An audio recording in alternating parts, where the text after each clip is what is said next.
episodes, we have a range of speakers who are leaders in the areas that matter to Early Childhood Ireland members. This podcast series is proudly supported by Aricus Insurance, which offers a comprehensive range of cover at discounted premiums for both business and personal insurance products. So visit www.aricus.ie for more information. I'm Maura Corbett and I work with Early Childhood Ireland. Children's rights, it's a key aspect of the work that all of us do. It underpins all our interactions, our pedagogy and practice. We're all familiar with the UN Convention on the Rights of the Child, the Lundy Model of Child Participation, and the DC DIY framework for the participation of children and young people, and the work of Hub na Nóg in supporting that. But in this new series, we're going to look at all aspects of children's rights and participation in practice, particularly, I suppose, in terms of education and play, special rights and global citizenship. And to get this series started, I'm really pleased today to be joined by Nóirín Hayes. Nóirín is a visiting professor at the School of Education in Trinity College Dublin and Professor Emerita at the Centre for Social and Educational Research at the Technological University of Dublin. She works within a bioecological framework of development and through a child's rights lens, and she teaches and researches in early childhood education and care, with a particular focus on early learning, curriculum and pedagogy, and ECEC policy. She's the convener of the Researching Early Childhood Education Collaborative, RESEC, at Trinity College. And as well as all of that, she's the author of many articles, reports and books, most recently Early Years Practice, Getting It Right from the Start, which was published earlier this year by Routledge. So, Nóirín, you're really welcome. It's lovely to talk to you for the podcast. We've been a while trying to get this date set up, so it's lovely to have you here at last. Indeed. Thank you, Maura. It's nice to be here. So in this series, as I said, Nóirín, and as we chatted about on the phone, we're looking at the area of children's participation rights within the context of high quality early years and school age care settings. So I suppose, we'll maybe start with the kind of the building blocks. What exactly do we mean by children's rights, and what does participation look like within that children's rights lens in settings? And I suppose thinking about it in terms of babies, toddlers and young children, we sometimes think or might get the impression that rights is something that comes as we get older. But children are entitled, they have these basic rights from their infancy. So what does that look like in practice, Nóirín? Well, it's really important to make that point about the inclusive nature of children's rights, encompassing babies, toddlers and young children. The convention originally emerged from a very caring, actually, backdrop, which was to really respond to the tragedy, which we can very much relate to now as well, of the impact of war on children and children's lives, and the recognition that within those sort of conflict situations, children's unique rights needed to be explicitly articulated so that we could actually recognize that there were things more than just protecting people. We actually needed to really think, and it grew out of that. And it has generated huge scholarship. And I mean, you've mentioned a lot of the work of Laura Lundy, who was in the Irish context, a really critical contributor to the issue of the participatory rights, in particular of young children. It's also generated a lot of legal scholarship as well, and to some extent that, in my view, has dominated the way in which the convention is considered. And I can understand that it's interpretive. What exactly do you mean by the best interests of their child, or in fact the fact that it is a best interest rather than, so those kind of pernickety issues have taken a lot of attention away from what I think is really critical for, say, the practice of early childhood education and care, which is the social blueprint that it provides us with. It actually addresses all aspects of children's growth and development, right from the birth through to their adolescence. And it provides a really, like almost a Bible of what we should think about when we are thinking about making the world a better place for children, and in our kind of specific role as making the immediate early learning environment valuable for children. So if we could, I think about rights in that more kind of social focus than in that kind of more, well, if she has a right, do I have a right, or what's his right against her right? That tends to sort of happen when people get into the nitty-gritty of rights. The participatory right you mentioned there, Moira, that is Article 12. It's a sort of a hinge right, if you like, in that it really reaches into the all of the other, or many anyway, of the other rights that are itemized, and therefore in, say, the context of early education, it would be around the rights, that sort of health and safety rights, the rights to play, a variety of those kind of rights would have particular relevance to early childhood.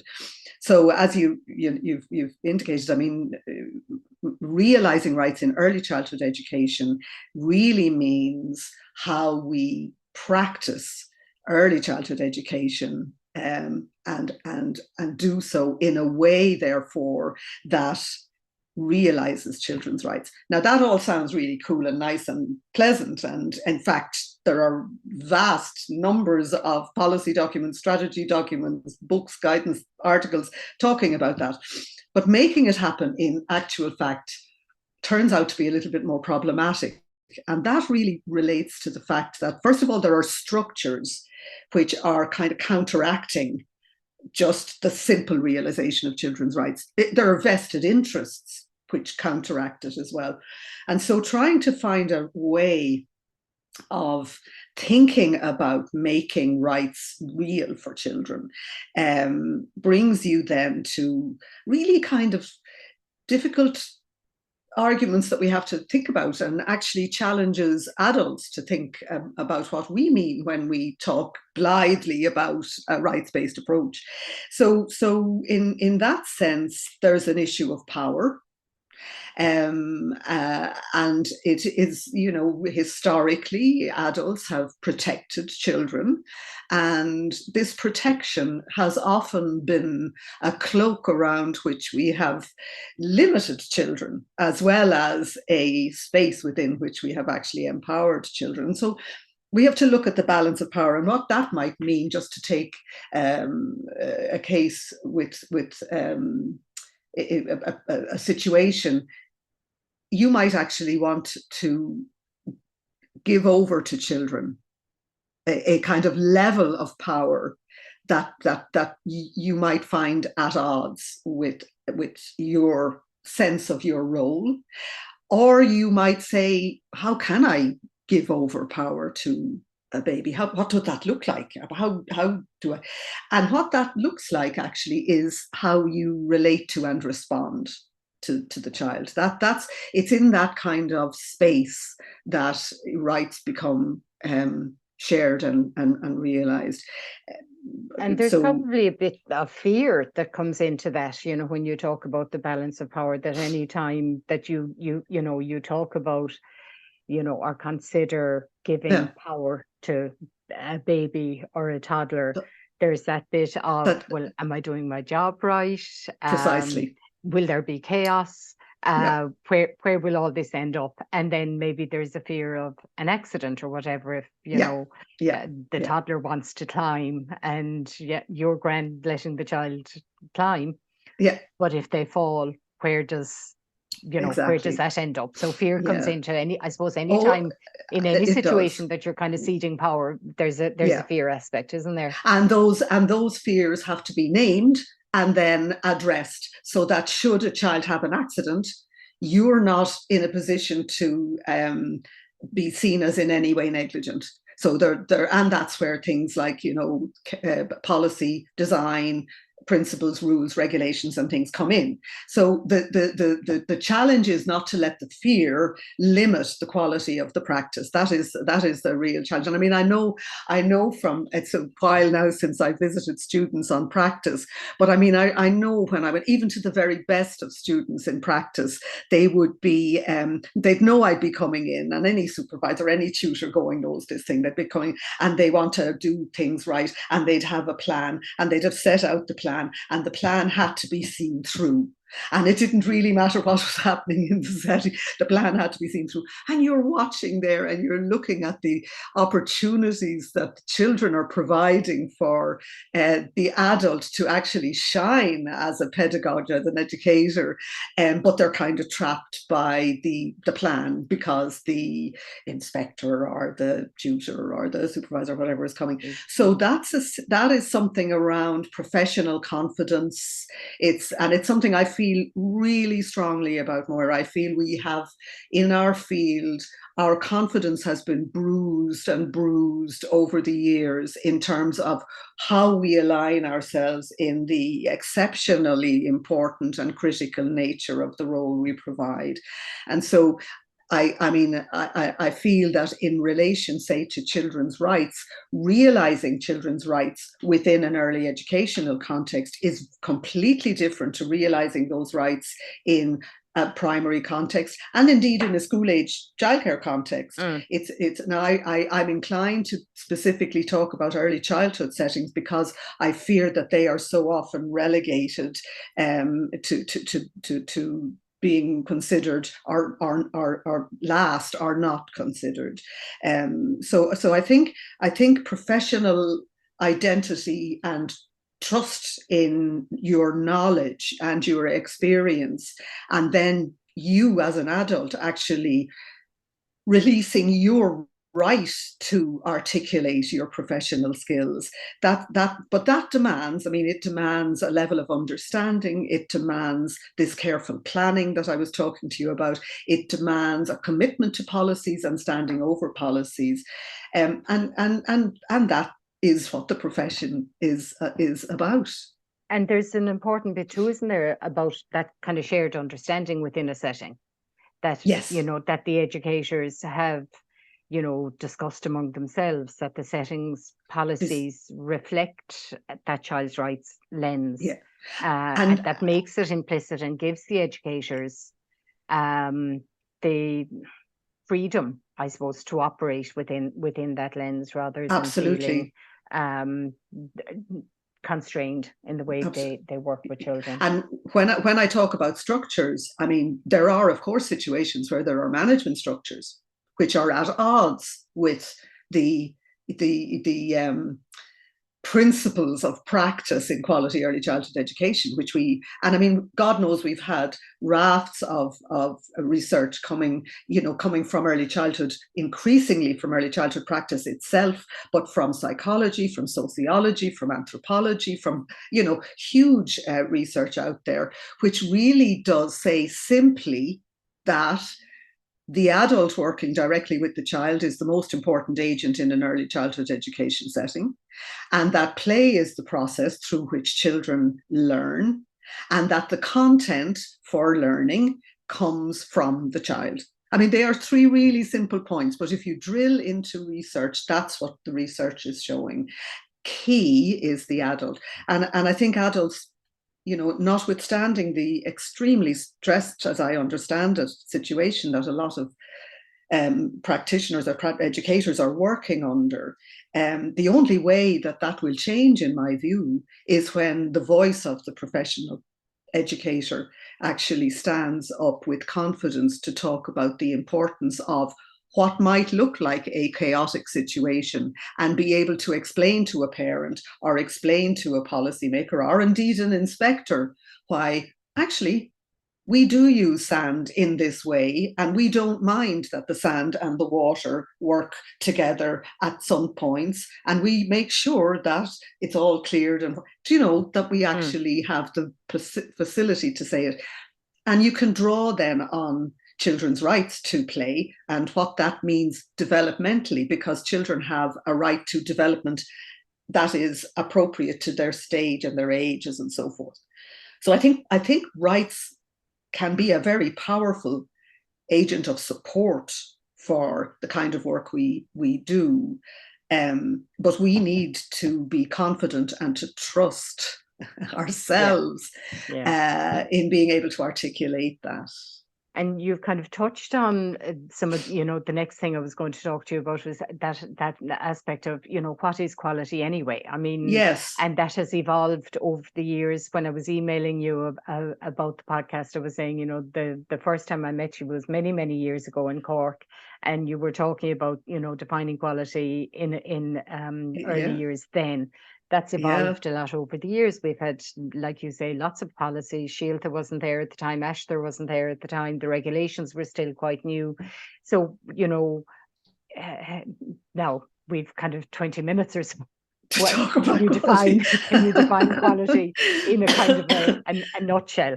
I remember that time you talking about the dynamic variables and the static variables, and how the dynamic variables are so important, but much harder to have a yardstick on in many ways. I suppose that is still the case. But what are your thoughts on kind of? Well, I mean, quality? Again, it's still, I mean, quality is a combination of elements. I think that's really important. And it comprises elements which are structural and which can be measured, like things like ratio and space and various safety sorts of things like that. But it is also what can be called process quality. Now, what that it means is, I mean, you're using my words back to me, and I still use those words. It is this notion of dynamic, the responsive, a responsive quality, a quality that respects, and you can see that respect in all of the people in the environment. So I mean, I often think that quality is basically a quality early childhood educational setting. Let us call it a setting to accommodate these structural dimensions. So a quality early childhood educational and care setting is a safe space for physical and emotional flourishing for both the children and the adults. And I think this point about the adults flourishing in a quality service is just as important in many ways as the children, because they won't if the adults are stressed. And I say this fairly kind of stridently because at the moment there appear to be a wider range of calls on adult time in early childhood settings, which don't relate directly to the adults' engagement with the children. And that, after all, is the most important dimension of quality. So, yes, have I got a different definition? I mean, it sounds a little bit different to, clickable, sort of structural and very difficult to define process, or to measure process.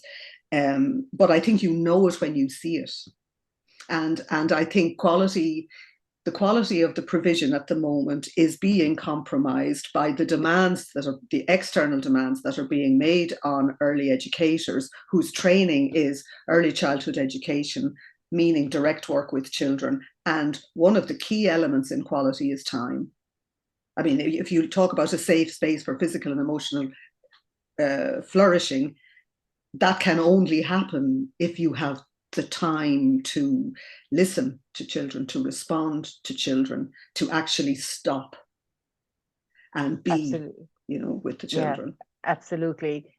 And I'm going to mention now, you mentioned about me quoting your words back at you. I'm going to do a little bit of that again. The first version of Right from the Start, there was a line in it that I underlined at the time. And it says, this view of the child as an engaged, active participant in the world around them reflects the growing scientific understanding that we have of the dynamic and interactive process that is child development, and it reflects a rights-based perspective of children, recognizing them as individuals who are learning and developing in the social world. And I'm bringing that in now because you mentioned about the importance of the adults flourishing in the setting. And, what struck me at the time was that positioning of rights as relationship based. So can you Yes. talk us through, that relational aspect of it a little Yeah. bit more? Because it's so important that adults are flourishing. I mean, if an adult, be it a parent, an educator, isn't feeling fulfilled in their role, of course that impacts on them, but it also impacts on the children that they're working with. Yeah, it does. It really does. And I think maybe to think about it, I'm going to use this word dynamic again. What we know about the way children develop can be captured in the measurements that we can have, so that we can measure their literacy, measure their numeracy, measure their the challenge in early childhood education is that you can have a group of, say, 5-year-olds or 4-year-olds, and you can have let's take 4. You can have some 4-year-olds functioning on some cognitive dimensions at age 5, or even in some cases at age 6. And you can have some 5-year-olds who are still functioning on some measures at age 3. Or, so the band of normal development in early childhood is much more diffuse than it is in primary school, for example, where things kind of consolidate, and they do begin to consolidate. And we know this because there are aspects of the brain which are still in development with the very young child, which is why these are such critical periods. And so normal development and things like learning outcomes are all very well and good as a kind of an organizing frame to think about the fact that you'd like to have your children progressing towards being able to read, being able to write, being able to do all the things they're going to do when they get older and when they get into primary school. But actually what matters in early childhood education is what I would call kind of the dynamic development, the moment-to-moment development. Because you see, and any of us who've worked with children see it, that from one Monday to the next, there can be a leap in an area, just a real leap. And we have to be responsive to this dynamism. And so when I say about children, being participants in the whole process of early childhood education, they're participants in that they provide the content. I think they provide a great deal of the content, and our planning should be more responsive to that content than concerned with meeting a learning outcome as defined in a curriculum framework. And I mean, ASHTR is brilliant because it is exactly that. It is a framework.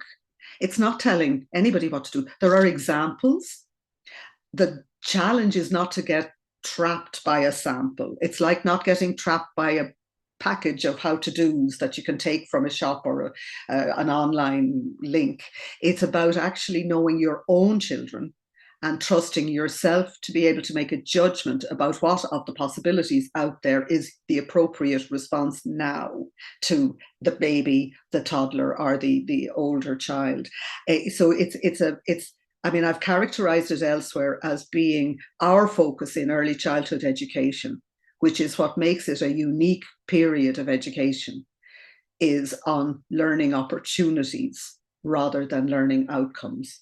I think it's an important way of maybe thinking about it. And again, it brings me back to the professional confidence of being able to say, well, I haven't actually got a lesson plan prepared for today, or I don't actually have a plan. I have created a rich and exciting environment. I've brought, I've responded to the possibilities or the opportunities that the conversation we had yesterday raised, and this is what we're doing. That's the way we get, kind of the message across. If I can give an example of it, I had a wonderful example of a student who had a really lovely approach to practice. She was a mature student, and she was explaining how one day she had a small setting, and she was explaining how one evening at 9, when we're all putting the feet up with the cup of tea or whatever, she was looking at the news, and the news was coming through of very severe weather. It was winter, very severe weather, frost, heavy frost, possibility of snow. And so on the one hand, she was thinking, will I open, won't I open, who'll come in, who'll come in? But on the other hand, she was thinking, ice. And she sent her husband down to place to get bags of ice. And she put the bags of ice in the freezer, and she had bags of ice for the kids when they came in the following morning, and everything else that she had thought about went. And she had, color with the object, all those kinds of things. So it's that kind of responsiveness to what the immediate environment is presenting you with, and part of that environment is the child. And so quality and children as active and engaged participants in that quality environment is all about the adult and the child and the responsiveness that can give you huge learning opportunities where children can learn so much. And you need to be able to not know. That's the other part of a real professional confidence, that you literally can't say, I actually don't know. We'll have to find that out. How will we go about finding it out? Yeah. And recognizing children's sponges of knowledge comes into that. I think that's, precisely, a relatively new idea, kind of yes. Back in the day it was, well, these children, I saw it in a setting one day, these children are really interested in tractors. I must go and find out all I can about tractors. Whereas exactly. In fact, what I saw in this setting was the educator talking to the child about what she knew about tractors, because she was the expert. She had all the knowledge. The educator didn't need to go and do the research. Exactly. The child had it. If we weren't podcasting more, I'd show you a photograph that I got from my daughter in Australia this morning of my 3-year-old grandson on his grandfather's lap on a tractor.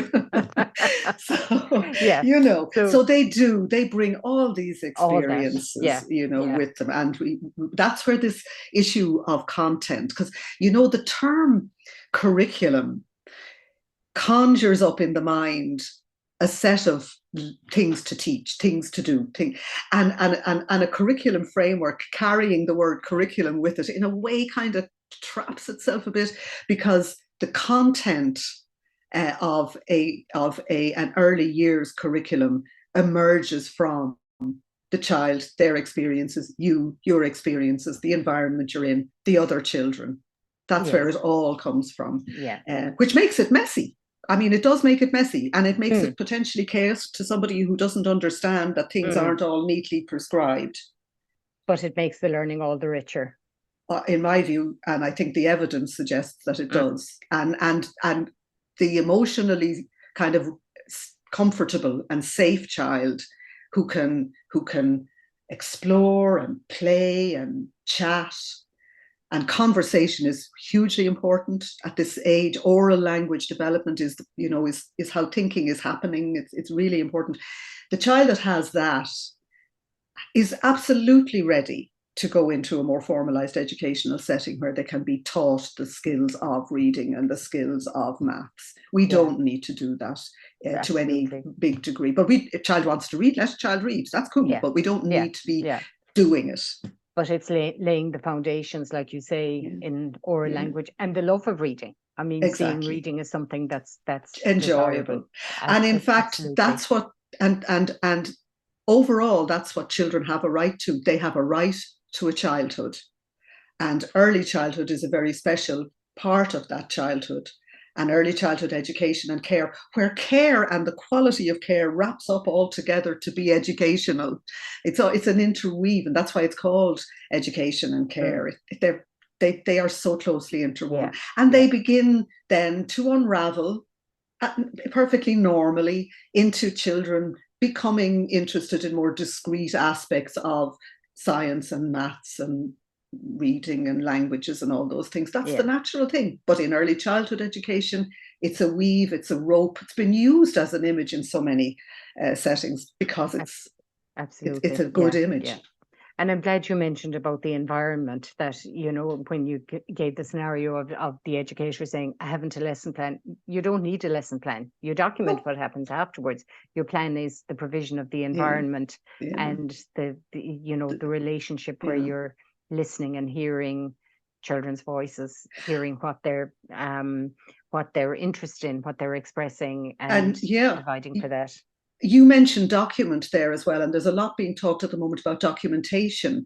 Now, documentation used correctly, not as a record of what has happened, but actually used in collaboration with children in making their ideas visible, is a very, very important aspect of realizing children's rights, because that's collaborating with children, getting their story out in whatever way they choose to tell it, and making that visible. And that visibility, you can use those visible materials to point out to inspectors or to parents or to policymakers, this is what we've been doing. This is where we are. This is the outcome that we're getting towards. This is on the way, So documentation is a very important dimension when it's used in this collaborative way to make children more visible to people who aren't in the room with you all the time. Yeah. So I'm glad you mentioned document, because it's something I think is actually an important aspect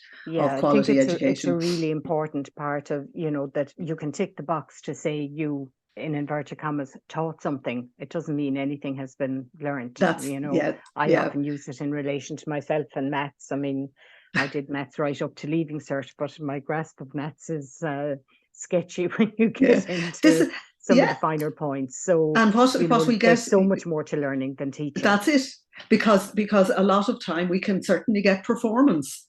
We can get performance, but that's not really what we want, is to get learning.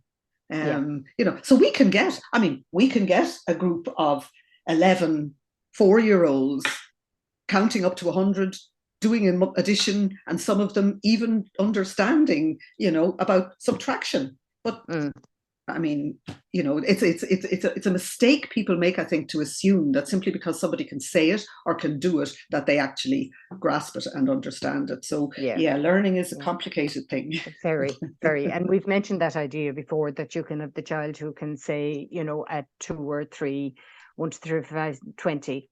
That's it. And, somebody says, my child can count to 20. But, it's the child who can count out 3 buttons or 3 apples or whatever, and know the difference between understanding. So performance and learning is a really important difference to make, a distinction to make, and through again that kind of safe space that allows children to make mistakes and to try again and to explore and to play and to do these various things.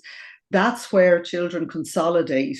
And they also consolidate, this is another word that you hear, and if you want to think about the children's rights to education, this is an important word thinking about it, which is this idea of a disposition or a habit of the mind.